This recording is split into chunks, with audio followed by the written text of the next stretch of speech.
Hello मित्रांनो, या व्हिडिओमध्ये आपण पाहणार आहोत काही मूलभूत हक्काविषयी कलमे.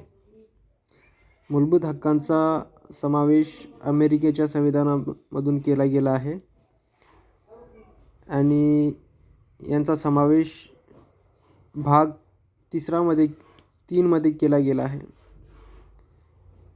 यांच्यामध्ये 6 मूलभूत हक्के आहेत. पहिला आहे समतेचा हक्क. कलम 14 ते 18 मध्ये समतेच्या हक्काविषयी कलमांचा समावेश केला आहे.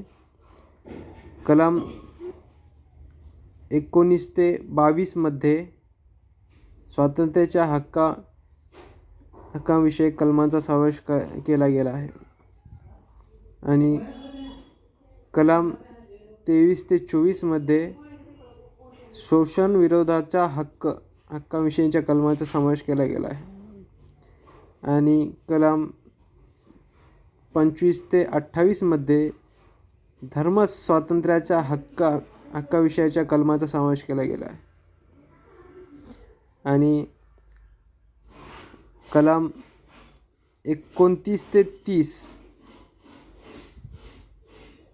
यांच्यामध्ये सांस्कृतिक व शैक्षणिक हक्काविषयीच्या कलमांचा समावेश केला गेला आहे आणि कलम 32 मध्ये घटनात्मक संरक्षणाचा